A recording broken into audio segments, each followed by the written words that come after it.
Hello, my name is Marcus and welcome to my channel. For today's video, just really wanted to take a little quick bit and explore the new Marvel Cinematic television series Ironheart that just dropped on Disney Plus. Just concluded its 6-episode run. Really enjoyed it. Really enjoyed the character growth of Riri Williams from Wakanda Forever. That's where she made her theatrical debut to her having her own series on Disney Plus of her exploring her character, her motivations, and her situation at hand by the conclusion of the series. Well, certainly the theme of this entire show is relationships and partnerships. Riri's relationship with her best friend Natalie, who is unfortunately murdered before the series takes place, and then her being able to accidentally create the AI of Natalie herself is really a cool dynamic that is definitely the beginning and the end of where the show begins. I really do appreciate the theme of exploring Riri's grief. That almost seems like that is the beginning and the end of her motivation to be able to create the suits that she creates, utilizing her natural born genius and materializing it, and it almost kind of gets expanded through her grief after her stepfather and her best friend are murdered. So up until the conclusion of the show, we really don't see any of her suits do anything that we haven't seen a Tony Stark Iron Man suit do before. But what they chose how to differentiate themselves within her final suit was to utilize some Darkhold magic to infuse her final suit with the power to be able to take on the antagonist of the show. I feel like that was a really good idea and a great introduction to get to some of the more darker tones and themes of the Marvel universe. So you definitely got to appreciate that. When I was doing my research to produce this video, I kind of saw a common theme within the critiques of the show that Riri has a bad habit of using the people that she's closest with to kind of, forge a common path to complete the goal that she's trying to complete, like her mom or Natalie's brother, other characters within the show. I can definitely kind of see that. This is certainly not a perfect character. I've been seeing people say that she's not any hero in any sense of the imagination. That's true as well. But you can also say that about, the likes of a lot of the core, Avengers team, at least before they, some of them made their ultimate sacrifice, Black Widow, Hawkeye, Thor, they had to go through some trials and tribulations to reach their destiny of their character arc within the Marvel Cinematic Universe, and some of them took numerous movies to get there. So it's a interesting concept for sure, but I think we got to cut her some slack. We have to see our heroes fall and fail before we can see them reach their potential. Now, I want to talk about, in my opinion, the breakout character from this series. In my opinion, it is definitely Zelma. She is a protege of the mystic arts, aka, the Doctor Strange style of magic, even though she doesn't even have the little gold ring that the majority of the wizards and witches have that they use to utilize their magic. Her mother was a student at Comitage, but she ended up leaving the teachings. So I'm very curious to see where the continuation of her story takes us. Really hoping that they just don't leave this character in the dust. She is the character that architect did the power to infuse Riri's final suit to be able to fight the Hood. Super cool concept, super stylized character.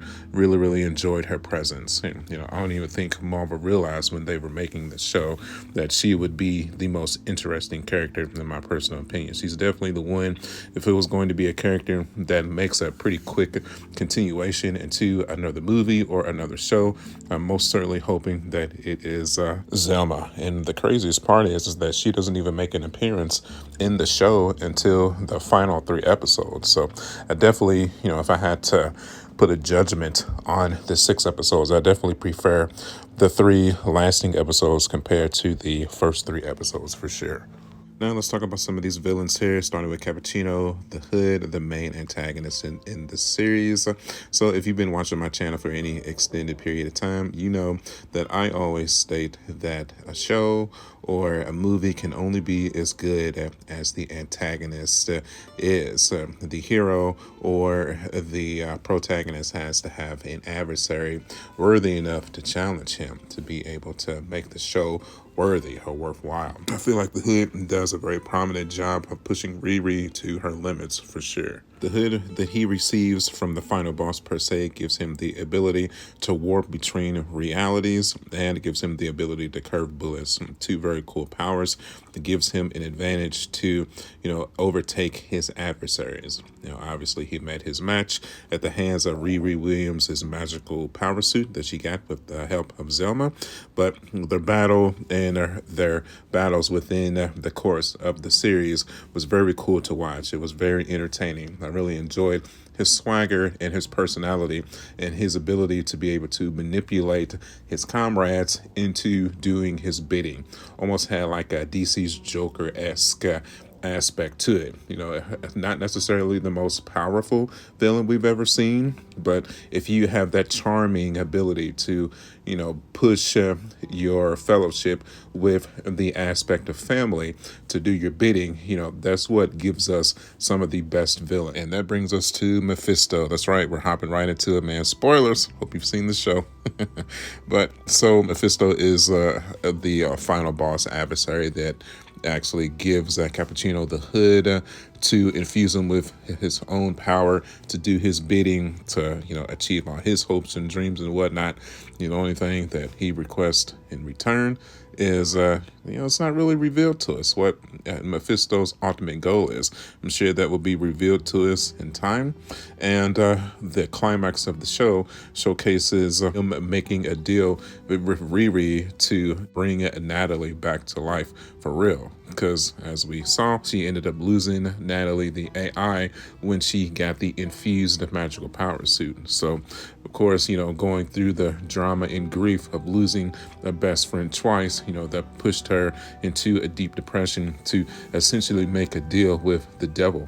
Fully understandable. I get it, dude. If you've never dealt with personal grief before in your life, it's I definitely found myself kind of hard to judge Riri in this aspect. I mean, if you've ever dealt with a close personal loss, grief is a whole nother mother, and it's something else, man. And I'd be curious to see the percentage of people that would make that deal with the devil to bring a loved one back to life. It's a very interesting concept. It really is, especially after we got to see the relationship between Riri and Natalie, form and blossom, not from original childhood and whatnot, but just within the 6 episodes of seeing them correlate to one another.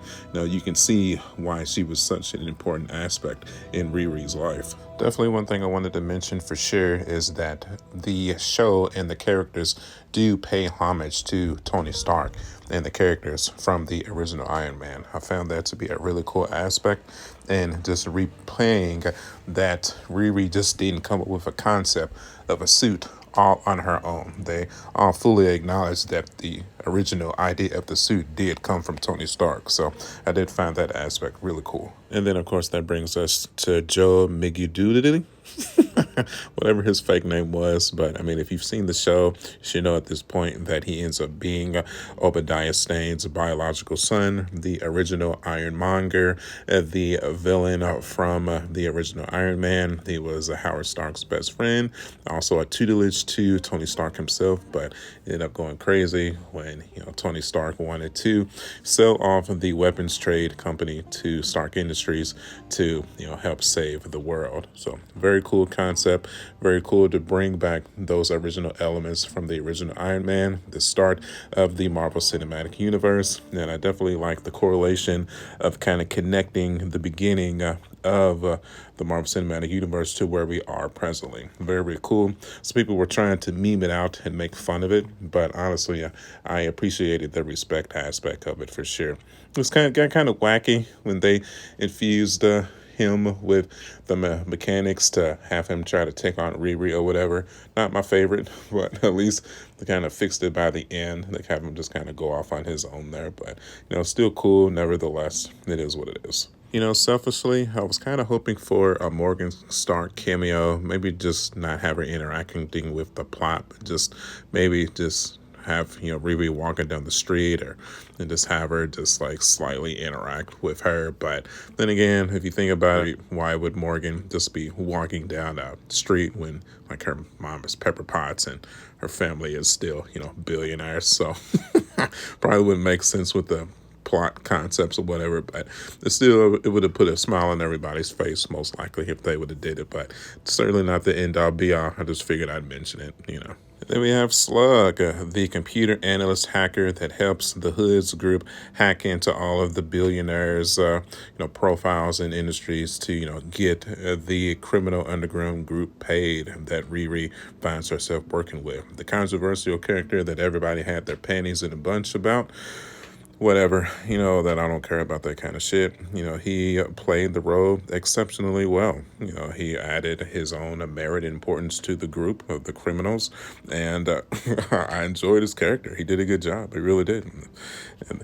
And yeah, he is based off of an actual character from the comic books in the Marvel Universe, if anybody needed to know that. Yeah. Then we have Cousin John. We always need a catalyst character to either push the villain off the deep end or a death to push the hero to be the hero that they need to be to save the world. And in Cousin John's case, his death led to the Hood or Cappuccino really going off of the deep end and starting to take extreme measures to pursue his end goals of amassing an insane fortune and taking over his dad's house. That was literally his main goal. That's what he wanted to do. It was cool in concept, but, I enjoyed it for what it was, for sure. Then, of course, if you're going to have a criminal group, you got to have a bomb person, and Clown definitely fits the bill. I really enjoyed the fight between her and Riri in the White Castle. Just her throwing bombs at her, especially when she was without her suit. Really enjoyed that action scene for sure. It didn't really add too much to the plot. Just she definitely added some comedic element for sure, but just a cool character nonetheless. I enjoyed her for sure. And then we have the Blood Sisters, the fighters of the criminal group. Didn't really add anything crazy to the plot either. Their jobs were just to, fight off the dudes that they were trying to stop them from taking all the money. So that's what they were there for. Some pretty decent fight choreography. Definitely not the best that the Marvel Cinematic Universe has ever given us. I wouldn't even say it's the best that I've seen from the television series. I've seen better for sure, especially from the likes of the Falcon and Winter Soldier. But, I enjoyed their characters. They were fun, nevertheless. That's really about it, man. I enjoyed Ironheart. I really did. A lot of people suspected that it wasn't going to be that good. I'm here to tell you that I was entertained by it. Definitely not my favorite Disney Plus Marvel Cinematic Television series that I've ever seen. I think that still kind of belongs to the likes of Falcon and Winter Soldier was good. Moon Knight was probably one of my favorites as well. I think I definitely find it interesting that everybody thought Mephisto was going to make an appearance in like WandaVision or Doctor Strange or, Agatha, but they chose Ironheart for him to finally make his appearance. So that's definitely the most interesting aspect of the entire show, to see where that character is going to continue and hold his influence over the full retrospect of the Marvel Cinematic Universe. Very excited to see it. Can't wait to see where it takes us, especially when it starts to lead us into the Doctor Doom series of movies for sure. So, okay. So if you enjoyed my take, you know what to do. Hit that like button. I'd really appreciate that. We tend to follow all of the Marvel Cinematic Universe movies, the DC movies. Superman is coming up this week. Very, very excited to tackle into that. I cannot wait. So if you want to see more content just like this, you know what to do. Go ahead and get subscribed, man. You can follow me at youtube.com/marjack79. I'm also on Facebook, Instagram, and TikTok. As always, thank you guys for the years of support. Always very much appreciative of that. And as always, I will see y'all on the next one. I'll catch y'all later. Bye.